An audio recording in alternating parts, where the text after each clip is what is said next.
Hello friends, मैं हूं सन्मय प्रकाश और आप देख रहे हैं यूट्यूब चैनल सरकारी जॉब न्यूज़। कई इंपॉर्टेंट टॉपिक है इस करंट अफेयर्स वीडियो में और उन सबको देखते हैं। सबसे पहले क्या क्वेश्चन है और क्या टॉपिक है। तो केंद्र सरकार ने यूक्रेन में मौजूद इंडियन एम्बेसी को किस देश में शिफ्ट कर दिया है, क्योंकि यूक्रेन में बहुत ही हालत ख़राब है। ब्रह्मोस मिसाइल को गलती से इंडिया ने हिट कर दिया पाकिस्तान को। तो पाकिस्तान ने हालांकि मिलिट्रीली इसका कोई जवाब नहीं दिया है, लेकिन अब वो कह रहा है कि इस इशू को वो इंटरनेशनलाइज करेगा। तो क्या होगा, क्या हुआ ये घटना, कैसे कैसे घटना हुई, इन सब पे बात करेंगे। देश का सबसे बड़ा तैरता हुआ सोलर पावर प्लांट, उसका उद्घाटन हुआ है किस राज्य में, मैप के थ्रू बताएंगे। WHO global centre for traditional medicine, ये इंडिया ने स्थापित करने के लिए जगह तय कर दी है। कहाँ पर तैनात होगा, ये स्थापित होगा। इतना बड़ा इंस्टीट्यूट इंटरनेशनल लेवल का। भारत के राजदूत मुकुल आर्या, उनका निधन हो गया। किस देश में तैनात थे और क्या हुआ था, उस देश के मैप को भी लेंगे। ISSF विश्व कप 2022 जो कि काहिरा में चल रहा था, उसमें इंडिया टॉप पर रहा है। तो कितने मेडल इंडिया ने जीते हैं और कौन कौन से मेडल किन किन खिलाड़ियों को मिले हैं, उन सब पे बात करेंगे। और भी कई क्वेश्चन हैं, उन सब पे जिक्र होगा। तो दोस्तों शुरू करते हैं करंट अफेयर्स, और लाइक बटन दबाना मत भूलना और शेयर भी कर दीजिए तमाम मित्रों को। पहला क्वेश्चन लेते हैं। केंद्र सरकार ने यूक्रेन में मौजूद इंडियन एम्बेसी को अस्थायी रूप से किस देश में शिफ्ट किया है। आंसर होगा इसका पोलैंड। न्यूज़ भी आप देख रहे हैं द हिंदू में। रूस ने यूक्रेन पर हमला किया हुआ है, बहुत हालत ख़राब है। इसी दौरान विदेश मंत्रालय ने ये फैसला किया है। मैप के थ्रू दिखाते हैं। ये रहा यूक्रेन और ये है कीव, वहाँ की राजधानी, और ये रूस है। तो रूस तो काफ़ी बड़े इलाके में कब्जा कर चुका है। इतना मान लीजिए आप, ये सारे इलाके रूस के कब्जे में है और राजधानी कीव की घेराबंदी है और बहुत बुरे हाल है। यहाँ भी बम बरस रहे हैं, मतलब कोई अभी जगह, बहुत बड़े बड़े शहर बचे नहीं हैं जहाँ पर बम ना बरस रहे हो, मिसाइल ना चल रही हो रूस के द्वारा। तो इस हालत में पहले तो यानी 1 मार्च को इंडिया ने तय किया था कि अपनी एम्बेसी को राजधानी कीव से हटाकर लीव शहर जो उसके पास में है वहाँ पर शिफ्ट कर दें। तो 13 दिनों तक यहाँ एम्बेसी रही। उसके बाद अब इंडिया ने तय किया है कि इसको पोलैंड में यहाँ शिफ्ट कर दिया जाए। शिफ्ट हो गया है, एम्बेसी हो गई है वहाँ पर, और अब दूतावास यहीं से चलेगा, पोलैंड से। पोलैंड में तो इंडिया का दूतावास है, साथ में जो यूक्रेन में मौजूद भारतीय दूतावास है वो भी पोलैंड से ही चलेगा। पोलैंड में कहाँ पर, तो पोलैंड की राजधानी क्या है, वारसा। तो वहीं पर अस्थायी रूप से इसको वहाँ शिफ्ट किया गया।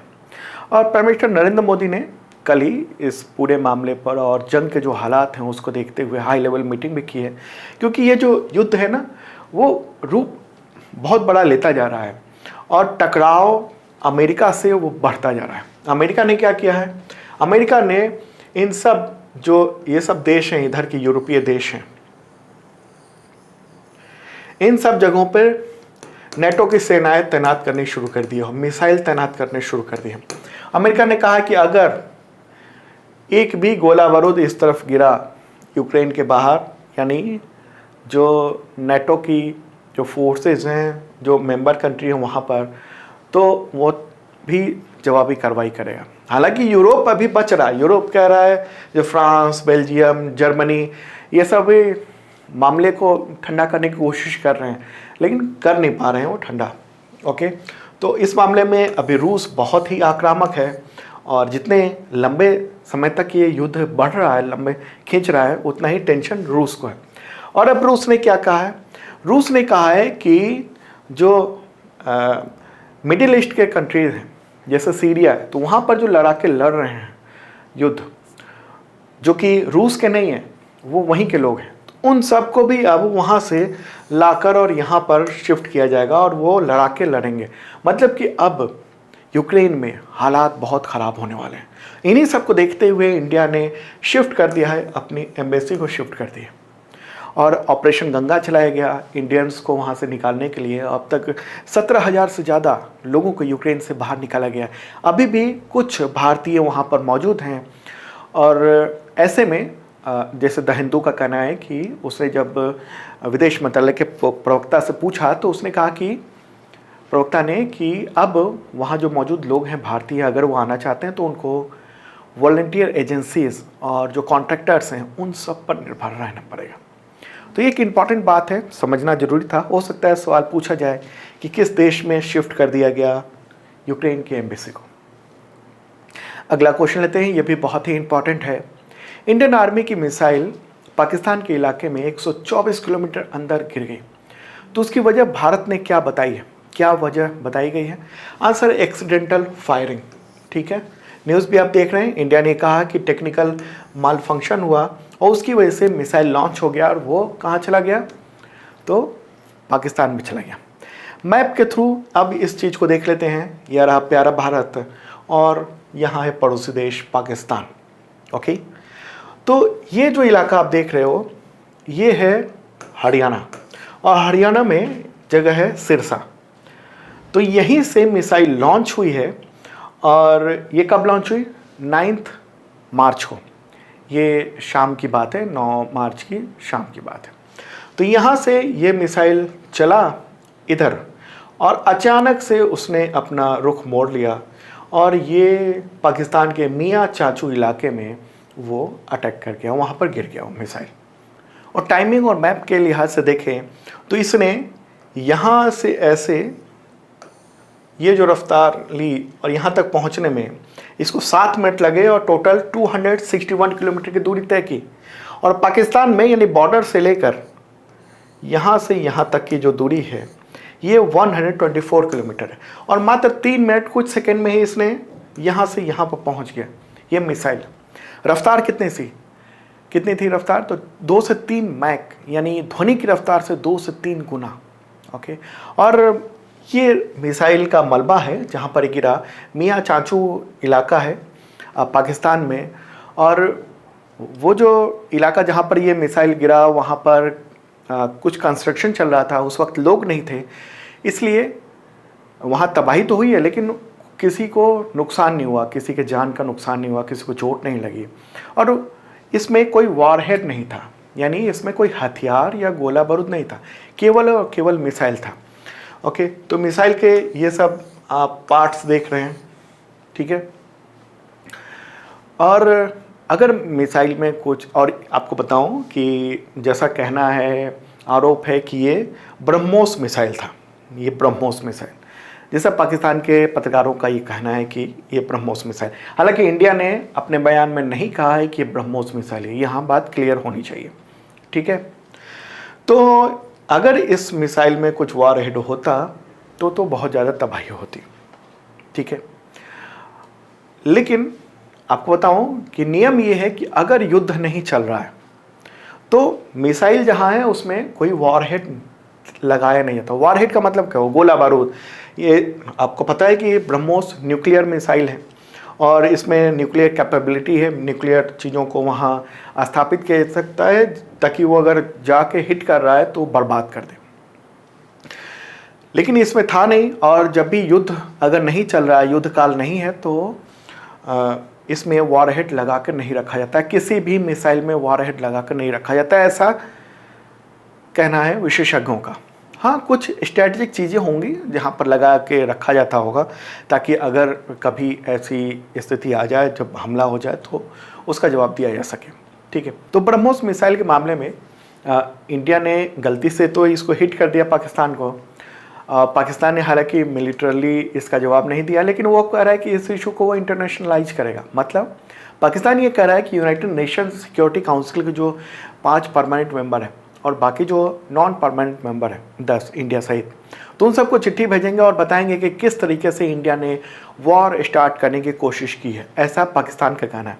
हालांकि इस बीच अमेरिका ने कहा है, यूएसए ने कहा है कि ये एक एरर था। एरर का मतलब ये एक चूक थी और पाकिस्तान को इससे ज़्यादा इस मामले में कुछ समझना नहीं चाहिए, बस एक एक्सीडेंट था।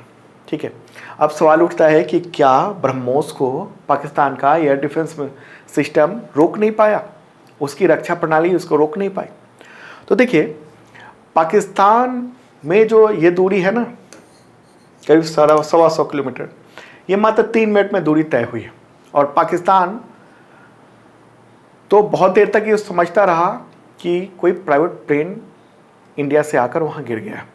जब पाकिस्तान की मिलिट्री हादसे पर पहुँची तब उसको इसका एहसास हुआ, ऐसा मीडिया रिपोर्ट में। पाकिस्तान ने हालांकि Chinese air defence system HQ-16 को तैनात किया हुआ है, लेकिन इस मामले में देखने को मिल रहा है वो फेल हो गया, यानी ब्रह्मोस को रोक नहीं पाया। काफ़ी देर तक पाकिस्तानी जो मिलिट्री है उसको समझ में नहीं आया और ब्रह्मोस करीब 3 मिनट 40 सेकंड तक रहा पाकिस्तान में, लेकिन वो कुछ नहीं कर पाया। यहाँ एक और बात है कि चूंकि अभी युद्ध काल नहीं चल रहा है, वॉर नहीं हो रहा है, तो इसलिए बहुत ज़्यादा एक्टिव नहीं होता है मिसाइल डिफेंस सिस्टम। वो तो होता है, मिसाइल डिफेंस सिस्टम बताता तो है कि कोई अनआइडेंटिफाइड चीज़ आपके इलाके में घुस रही है, लेकिन उस पर रिएक्ट करना उतना ज़्यादा आसान नहीं होता है अगर वॉर की स्थिति ना हो तो।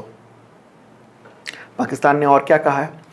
पाकिस्तान ने कहा कि बहुत खतरनाक कदम है, क्योंकि जिस वक्त ये मिसाइल फायर की गई उस वक्त भारत और पाकिस्तान के एयर स्पेस में कई सारी फ़्लाइट्स ऑपरेशनल थी। फ़्लाइट्स का मतलब आम जो विमान है वो सब था, और ऐसे में बड़ा हादसा हो सकता था। पाकिस्तान के जर्नलिस्ट का कहना है कि ये ब्रह्मोस मिसाइल था, ठीक है। हालांकि भारत ने ये नहीं बताया कि एक्सीडेंटल फायरिंग के दौरान जो मिसाइल हिट हुआ है पाकिस्तान में वो ब्रह्मोस ही है। भारत ने क्या कहा? डिफेंस मिनिस्ट्री ने 9 तारीख के 2 दिन बाद यानी 11 फरवरी को बयान जारी किया और कहा कि ये एक्सीडेंटल फायरिंग हुई है। 9 मार्च को रूटीन मेंटेनेंस चल रहा था, उसी दौरान टेक्निकल वजहों से ये फायर हो गया और भारत इस मामले में इस मामले को गंभीरता से लिया है इंडिया ने, और high level court of inquiry के ऑर्डर दिए गए हैं।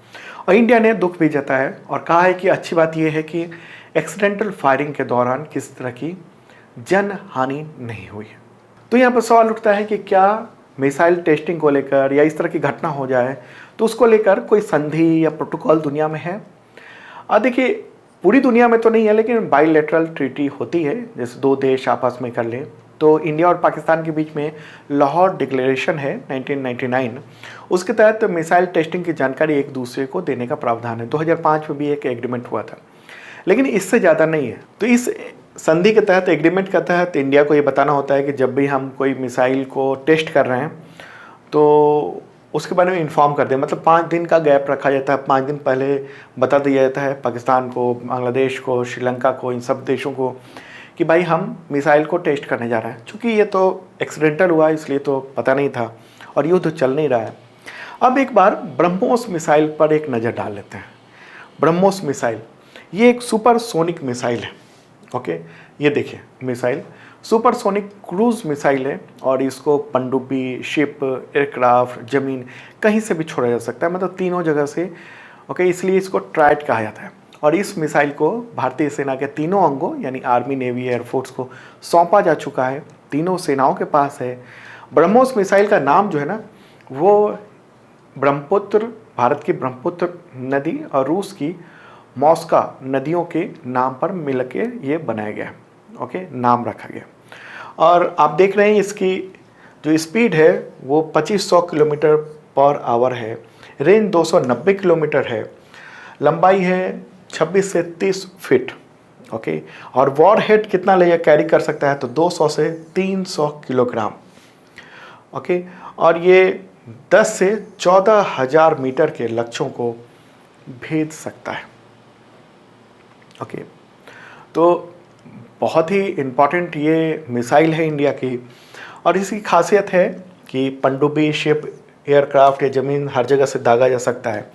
40 से 50 मीटर गहरे पानी से भी पनडुब्बी के जरिए ब्रह्मोस मिसाइल को दागा जा सकता है। ओके, और हवा से छोड़ने पर ब्रह्मोस की जो रेंज है वो 400 किलोमीटर तक हो सकती है, और अब तो ये भी कही जा रही है बात की 800 किलोमीटर तक हम रेंज ले सकते हैं। हवा से छोड़ने का मतलब कि कोई फाइटर प्लेन है उससे हमने छोड़ दिया। ओके, और कम ऊंचाई पर उड़ता है, इसकी वजह से इसको रडार से पकड़ना बहुत मुश्किल होता है। शायद इसी वजह से पाकिस्तान का जो डिफेंस सिस्टम है वो इस मिसाइल को पकड़ नहीं पाया था। ये लॉन्चिंग हो रहा है और इस तरीके से ये जो अपना ब्रह्मोस मिसाइल है वो जाता है। और ख़ास बात है कि ये मैनूवरेबल है, मतलब कि अगर हमने टारगेट दिया कि इस जगह चले जाओ, ओके, और उसे खास जगह पर जाना है और हमारा टारगेट कहीं और चला गया है, तो हम रास्ते में ही इसको डायरेक्शन देकर उसके टारगेट मूव कर सकते हैं, कहीं और ले जा सकते हैं। तो ये है, यानी लक्ष्य को बदल सकता है अपना हमारे इंस्ट्रक्शन पे ये मिसाइल। इम्पॉर्टेंट बात है और इससे जुड़ा हुआ मामला है। पाकिस्तान कहने की कोशिश कर रहा है कि इसको कि देखिए इंडिया मिसाइल सिस्टम को संभाल नहीं सकता है, ऐसा वो कोशिश कर रहा है। ओके, चलिए आगे बढ़ते हैं, अगला क्वेश्चन लेते हैं। और ये देश का सबसे बड़ा तैरता हुआ यानी फ्लोटिंग सोलर पावर प्लांट, ये उद्घाटन हो गया। कहाँ पर है इसके बारे में बताते हैं। उससे पहले इन्फॉर्म कर दूं कि करंट फंड्स जो भी है वो सब अवेलेबल है। पिछले साल यानी 2021 का तो अवेलेबल है, और 2022 का जनवरी, उसका फिर फरवरी, और फिर मार्च के फर्स्ट वीक और मार्च सेकेंड वीक का भी PDF अवेलेबल हो चुका है मेंबर्स के लिए। तो जिन लोगों ने मेंबरशिप लिया हुआ डाउनलोड कर सकते हैं, वेबसाइट पर जाएं या फिर ऐप पर गूगल प्ले पे अवेलेबल है, सरकारी जॉब न्यूज़ सर्च करें और ऐप आपको मिल जाएगा। और जिन लोगों ने मेंबरशिप नहीं लिया उसको बता दूं उनको कि आप sarkarijobnews.com का मेंबरशिप ले सकते हैं। इसके थ्रू आपको मिलता है करंट अफेयर्स का PDF every week, every month, यानी weekly, monthly, trimonthly, half yearly, final पूरे ईयर का, और पिछले भी कुछ सालों के। और मेंबरशिप आज अगर आप ले रहे हैं तो अगले साल आज ही की तारीख तक ये एक्टिव रहता है, यानी 1 साल आपका रहता है। और उस दौरान जो भी करंट अफेयर्स के अपडेट आ रहे हैं वो सब आप डाउनलोड कर सकते हैं जब चाहे तब। इसके अलावा वीकली मॉक टेस्ट होता है, संडे को आयोजित हुआ है, तो जो लोग मेंबर बन चुके हैं ज़रूर मॉक टेस्ट ले लें। और मंथली टेस्ट सीरीज़ है, इसमें करंट अफेयर्स के अलावा अलग अलग सब्जेक्ट के भी टेस्ट होते हैं। जैसे कि एग्जामिनेशन होता है, चाहे UPSC हो, SSC हो, SSC के एग्जामिनेशन होने वाले हैं अभी अगले महीने, वो इम्पॉर्टेंट है, वो लोग टेस्ट सीरीज़ में हिस्सा ले सकते हैं मेंबर बन के। रेलवे के जो एग्जामिनेशन होने वाले हैं, NTPC हो चाहे ग्रुप D हो, तो उनके भी टेस्ट सीरीज़ अवेलेबल हैं। इसके अलावा 40% डिस्काउंट है बुक्स पे और फ्री शिपिंग भी है। तो देख लेना इस वीडियो के डिस्क्रिप्शन में PDF। पिछली बार तो हज़ारों लोगों ने लिया था, करीब 70,000 से ज़्यादा, तो देख सकते हो, डिस्क्रिप्शन चेक कर लेना। क्वेश्चन है और ये बहुत ही इंपॉर्टेंट है, देश का सबसे बड़ा तैरता हुआ सोलर प्लांट यानी फ्लोटिंग सोलर पावर प्लांट, उसका उद्घाटन मार्च 2022 में किस राज्य में हुआ है? आंसर होगा तमिलनाडु। ओके, न्यूज़ आप देख रहे हैं द हिंदू के बिजनेस लाइन में। तमिलनाडु के चीफ मिनिस्टर हैं कौन? MK Stalin. उन्होंने 7 मार्च को लॉन्च किया है फ्लोटिंग सोलर प्लांट। कहाँ पर किया है? थूथुकुडी में किया है। एक बार मैप के थ्रू दिखाते हैं, ये रहा अर्थ और ये है प्यारा भारत। तो यहाँ पर है ये तमिलनाडु, और तमिलनाडु में इस जगह पर ये है थूथुकुडी, जगह का नाम है, जिला है ये थूथुकुडी। और चेन्नई वैसे राजधानी है इसकी, तो यहाँ पर चेन्नई है और ये थूथुकुडी है। तो यहीं पर सोलर पावर प्लांट जो कि फ्लोटिंग में है, एक बहुत बड़े तालाब में है, तो वो स्थापित किया गया है। अब फोटोग्राफ दिखा दूँ, ये इस तरह का है, एक बहुत बड़ा पॉन्ड है यानी तालाब है, बहुत विशाल जलाशय है, तो उसी का यूज़ किया गया है और उसमें नाव की तरह तैरते हुए सोलर प्लांट लगाए गए हैं। और इसको southern petrochemicals industries corporation limited यानी SPIC ने स्थापित किया है। इस सोलर प्लांट की लागत आई है 150 करोड़ रुपए। कितना बड़ा ये सोलर प्लांट है? तो करीब 48 एकड़ में फैला हुआ है। ये केवल सोलर प्लांट ही है 48 एकड़ में। और टोटल जो जलाशय है यानी वाटर रिजर्व है वो कितना बड़ा है? तो 62 एकड़ का है। तो MK स्टालिन है यहाँ, वही उद्घाटन कर रहे हैं इसका। बिजली उत्पादन क्षमता कितनी है? तो 42 मिलियन यूनिट है। ओके, ये सब डेटा मैंने PDF में डाल दिया है। डेली का जो PDF होता है करंट अफेयर्स का, वो फ्री होता है। इस वीडियो के डिस्क्रिप्शन में PDF अवेलेबल है आज के करंट अफेयर्स का, तो वहाँ से ले सकते हो। ओके, ये फ्लोटिंग सोलर प्लांट है, किसे कहते हैं? जैसा कि आपको बताऊं कि जलाशय में, तालाब में ये फ्लोटिंग होता रहता है। आमतौर पर क्या होता है ना कि जो सोलर प्लांट लगाए जाते हैं बहुत बड़े बड़े, तो उसमें ज़मीन की ज़रूरत बहुत ज़्यादा पड़ती है और तो ज़मीन घिर जाती है। बहुत विशाल अगर सोलर प्लांट लगाना है तो एक अच्छा विकल्प ये होता है कि पानी तो जगह घिरा हुआ है और वो पानी के ऊपर है, फ्लोटिंग है, और चूंकि नीचे पानी है तो ठंडक भी बनी हुई है। तो ऐसे में ये माना जाता है कि बहुत ज़्यादा एक्टिव रहता है उसके सोलर जो प्लेट हैं वो। क्लीन एनर्जी तो मिलता ही है। तमिलनाडु की बात कर लें, तमिलनाडु के मुख्यमंत्री के स्टालिन और गवर्नर कौन है, एन रवि। अगला क्वेश्चन लेते हैं। केंद्रीय मंत्रिमंडल ने भारत में WHO global centre for traditional medicine, यानी इसको शॉर्ट में कहेंगे WHO GCTM, तो उसकी स्थापना के लिए किस जगह को मंजूरी दी है? आंसर होगा गुजरात। हाँ, आंसर होगा गुजरात। न्यूज़ भी आप देख रहे हैं, कैबिनेट ने WHO global centre for traditional medicine इसको स्थापित करने के लिए जगह की मंजूरी दे दी है। कहाँ पर? गुजरात में। गुजरात के जामनगर में ये स्थापित किया जाएगा। दुनिया में ट्रेडिशनल मेडिसिन के लिए पहला और एकमात्र ग्लोबल आउटपोस्ट सेंटर होगा ये WHO का।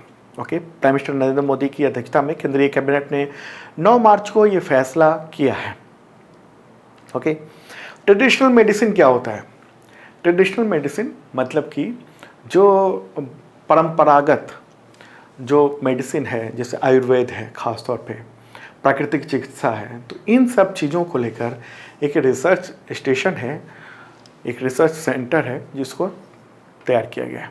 ओके, और इसकी स्थापना के लिए एक सरकार ने ज्वाइंट टास्क फोर्स भी बना दिया है। ओके, WHO ने हालांकि इस संस्थान की स्थापना की घोषणा तो नवंबर 2020 में ही की थी, 5वें आयुर्वेद दिवस के दौरान। ओके, लेकिन अब जगह तय कर दी गई है और वहाँ पर जामनगर में इसको स्थापित कर दिया जाएगा। पहले ये तेलंगाना में होना था, तेलंगाना में ज़मीन को लेकर थोड़ी रशाकशी चल रही थी, उसके बाद केंद्र सरकार ने इसको गुजरात में स्थापित करने का तय कर दिया। ओके, क्या फ़ायदा होगा इससे? तो ये आयुष प्रणाली पर आधारित होगा और ट्रेडिशनल मेडिसिन से संबंधित ग्लोबल हेल्थ को, यानी दुनिया में इसके बारे में बताने की बात होगी। ओके, और यहाँ पर क्वालिटी, सेफ्टी और उसके यूज कर, ट्रेडिशनल मेडिसिन के क्वालिटी, सेफ्टी और उसके यूज़ करने के जो तरीके हैं उन सब पर बात होगी। एजुकेशनल चीज़ें होंगी, डेटा बैंक बनेगा, रिसर्च होगा यहाँ पर, तो ये सब काम होगा और इम्पॉर्टेंट बात है ये सब। चलिए आगे बढ़ते हैं, अगला क्वेश्चन लेते हैं। भारत के राजदूत यानी एम्बेसडर मुकुल आर्या का निधन हो गया 6 मार्च 2022 को, तो किस देश में वो तैनात थे? किस देश में भारत के राजदूत थे? आंसर होगा फ़लस्तीन। ओके, फ़लस्तीन उनका, तो फोटोग्राफ ये रहा इनका। 6 मार्च को निधन हो गया रमल्लाह शहर में। रमल्लाह में ही भारत की एम्बेसी है फ़लस्तीन में, और इसकी जानकारी सबसे पहले विदेश मंत्री एस जयशंकर ने ट्वीट करके दी और निधन पर दुख भी जताया है। ओके, और कैसे अचानक निधन हो गया उनका, आगे बताते हैं। सबसे पहले एक काम करते हैं कि मैप के थ्रू देख लेते हैं कि फ़लस्तीन कहाँ पर है। तो ये रहा प्यारा भारत, प्यारा इंडिया, और ये मिडिल ईस्ट है। तो यहाँ पर जो, चलिए जूम हो गया ये, तो ये जो रेड कलर में दिख रहा है ये है इजराइल। ओके, और जो ग्रीन कलर में आपको दिख रहा है, 2 पार्ट हैं, एक तो है ये वेस्ट बैंक और ये है गाजा पट्टी। तो ये दोनों फ़लस्तीन है। फ़लस्तीन पहले बहुत बड़ा हुआ करता था, इजराइल छोटा हुआ करता था। इजराइल ने अपने आप को फैलाता गया और इजराइल इतना बड़ा हो चुका है और फ़लस्तीन 2 टुकड़े में विभाजित है। तो ये एक तो है वेस्ट बैंक और ये है गाजा पट्टी। तो यहीं पर रमल्ला एक शहर है, वहीं पर इंडिया की एम्बेसी है और वहीं पर ये तैनात थे।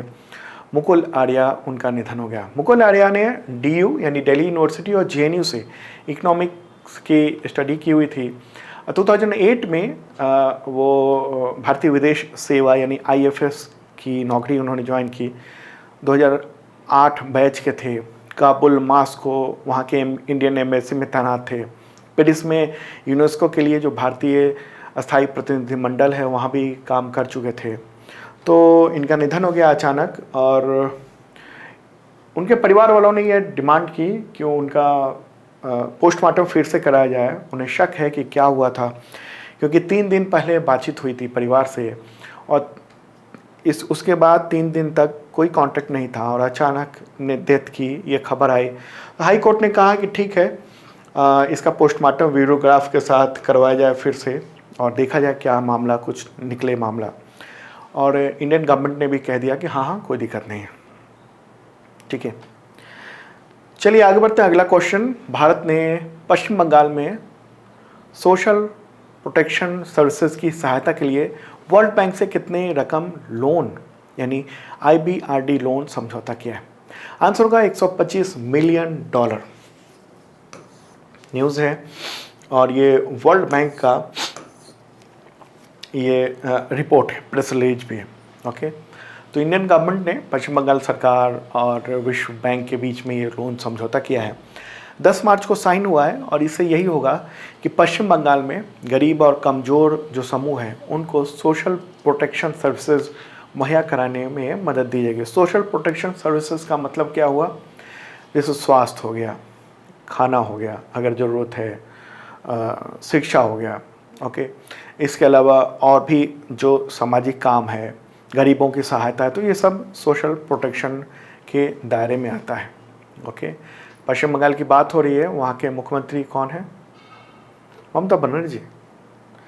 अगला क्वेश्चन, किस राज्य सरकार ने महिला दिवस पर सुषमा स्वराज पुरस्कार शुरू करने की घोषणा की है? आंसर होगा हरियाणा। हरियाणा सरकार ने ये तय कर दिया है। वहाँ के मुख्यमंत्री हैं मनोहर लाल खट्टर, तो उन्होंने कहा ये महिला दिवस के दौरान 8 मार्च को कि वो ये पुरस्कार देंगे। किसको मिलेगा ये अवार्ड? तो उन महिलाओं को जो अंतर्राष्ट्रीय और राष्ट्रीय स्तर पर उन्होंने उपलब्धि हासिल करने वाला कोई काम किया हो तो उनको ये अवार्ड दिया जाएगा। 5 लाख रुपए प्रशस्ति पत्र दिए जाएंगे। सुषमा स्वराज वो सुप्रीम कोर्ट की वकील रह चुकी थी, इंडियन पॉलिटिशियन थी, विदेश मंत्री रह चुकी थी, बीजेपी की सीनियर मेंबर थी वो। अगला क्वेश्चन लेते हैं, अंतर्राष्ट्रीय निशानेबाजी खेल महासंघ यानी ISSF वर्ल्ड कप 2022 जो कि काहिरा में चल रहा था, मिस्र की राजधानी, तो किस देश ने सबसे ज़्यादा मेडल जीते हैं? आंसर होगा इंडिया। इंडिया ने सबसे ज़्यादा मेडल जीते हैं। एक बार जो चार्ट है वो दिखा दूं तो इंडिया ने टोटल जो मेडल जीते हैं वो 7 हैं। 4 गोल्ड है, 2 सिल्वर और 1 ब्रॉन्ज मेडल। सेकेंड स्थान पर नॉर्वे रहा है, टोटल 6 मेडल उसने जीते हैं। थर्ड पे फ्रांस है, फोर्थ पे कौन है? तो जर्मनी है और फिफ्थ पे है इटली। ओके, तो ये लिस्ट है, इम्पॉर्टेंट है। ISSF वर्ल्ड कप जो है ना वो 1 साल में कई हो जाते हैं। एक वर्ल्ड कप नहीं होता है, मतलब कभी जनवरी में हुआ, फिर मार्च में हुआ, फिर आगे और भी दूसरी जगह शुरू हो चुके हैं वर्ल्ड कप। तो जो भी है, तो आपको ये समझना है कि ISSF वर्ल्ड कप 2022 और ये भी जानना है काहिरा। तो काहिरा में जो हुआ है उसमें इंडिया टॉप पे रहा है। ओके, तो ये सवाल हो सकता है आपसे कि पूछ दिया जाए कि ISSF वर्ल्ड कप दिल्ली में जो आयोजित हुआ है उसमें टॉप कौन रहा, और पूछा जाए कि काहिरा में टॉप कौन रहा। हो सकता है दोनों क्वेश्चन में 2022 हो, तो कंफ्यूज नहीं होना है। ओके, अब ये देख लेते हैं कि किस किस ने मेडल जीते हैं। तो आप देख लीजिए, मेंस 10 मीटर एयर पिस्टल में सौरभ चौधरी ने, वुमेन्स 10 मीटर पिस्टल टीम में ईशा सिंह, निवेथा परमनाथ और रुचिरा विनर कर। वुमेन्स 25 मीटर पिस्तौल टीम में राही सरनोबत, ईशा सिंह और रिधम सांगवान ने। ओके, टीम मतलब इन सब ने मिलकर 1 मेडल जीता है। 25 मीटर रैपिड फायर पिस्तौल मिक्स्ड टीम में रिधम सांगवान और अनीश भानवाला, नाम ध्यान रखने की बात है। सिल्वर मेडल की बात करेंगे तो women's 10 metre air pistol event में ईशा सिंह और men's 25 metre rapid fire pistol team में गुरप्रीत सिंह, अनीश भानवाला और भावेश। इसके अलावा ब्रॉन्ज की बात करेंगे यानी कांस्य पदक, तो 50 metre rifle 3 position mixed team event में प्रियंका सदांगी और अखिल शिव राणा, तो इन सब ने जीता है। ये सब डिटेल मैंने PDF में दे दिया है। डेली का PDF फ्री होता है, जाकर डाउनलोड कर लेना आप। चलिए आगे बढ़ते हैं। अगला क्वेश्चन, अंतर्राष्ट्रीय महिला न्यायाधीश दिवस ये कब मनाया जाता है? आंसर होगा 10 मार्च। एवरी ईयर 10 मार्च को मनाया जाता है। संयुक्त राष्ट्र महासभा के द्वारा ये दिवस घोषित है। अगला क्वेश्चन, अंतर्राष्ट्रीय मुद्रा कोष यानी IMF ने यूक्रेन के लिए इमरजेंसी फाइनेंसिंग के तहत कितने अरब डॉलर के फंड को मंजूरी दी है? कितना पास किया फंड? आंसर होगा 1.4 अरब डॉलर। बड़ी रकम है। न्यूज़ भी आप देख रहे हैं, ये IMF की वेबसाइट से ये लिया हुआ है।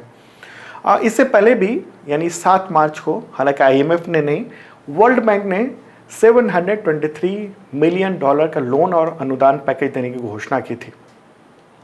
और उसके बाद अब 9 मार्च को IMF के कार्यकारी बोर्ड ने 1.4 अरब डॉलर के ये फंड देने को मंजूरी दी है। देखिए, रूस और यूक्रेन के बीच में युद्ध चल रहा है, यूक्रेन में विनाश हो रहा है लगातार, और वहाँ के राष्ट्रपति लगातार दिखा रहे हैं कि हम वो लड़ रहे हैं, लेकिन लड़ नहीं रहे हैं, बर्बादी हो रही है लगातार। ओके, तो कई दिन हो चुके हैं युद्ध के, लगातार युद्ध चल रहा है। तो अब IMF ने भी मदद करने की मंजूरी दे दी है यूक्रेन को। तो IMF के MD कौन है? Kristalina Georgieva. अगला क्वेश्चन होगा, भारतीय बीमा नियामक और विकास प्राधिकरण यानी IRDA के नए चेयरमैन कौन बन गए हैं? आंसर का Debashish Panda. Okay, insurance regulatory and development authority of India है ये, तो इसी के चेयरपर्सन बन गए हैं। और वो आपको बताऊं कि यूपी कैडर के IAS अधिकारी रह चुके हैं और भारत सरकार में, इंडियन गवर्नमेंट में वित्तीय सेवा सचिव के रूप में भी काम कर चुके हैं। इनका कार्यकाल IRDA में 3 साल का होगा। इन्होंने किसकी जगह ली है? तो सुभाष चंद्र खुंटिया की जगह ली है। IRDA की बात कर लें, स्थापना हुई थी 1999 में, मुख्यालय हैदराबाद में है। ये एक प्राधिकरण है। उद्देश्य क्या है? तो बीमा पॉलिसी धारकों की हित की रक्षा करना और बीमा उद्योग का विनियमन, तो वो सब करना। ओके, तो दोस्तों ये था इंपॉर्टेंट करंट अफेयर्स। कैसा लगा कमेंट बॉक्स में जरूर बताना। और भी कई क्वेश्चन हैं। कई राज्यों के बजट पेश हुए हैं अलग अलग विधानसभाओं में, तो उन पर एक अलग से वीडियो आपको मिल जाएगा जो इम्पॉर्टेंट है एग्जामिनेशन के लिए, और ख़ासतौर पर वो इम्पॉर्टेंट है राज्यों के जो करंट अफेयर्स हैं उसमें। ओके, तो दोस्तों कमेंट बॉक्स में जरूर बताना कैसा लगा। और आप डाउनलोड कर सकते हैं ऐप को, मोबाइल ऐप को, सरकारी जॉब न्यूज़ के गूगल प्ले पर सर्च कीजिए सरकारी जॉब न्यूज़ और डाउनलोड कर लीजिए। वैसे उसका लिंक हमने इस वीडियो के डिस्क्रिप्शन में दे दिया है। अब मिलते हैं कल ताज़ा तरीन वीडियो के साथ।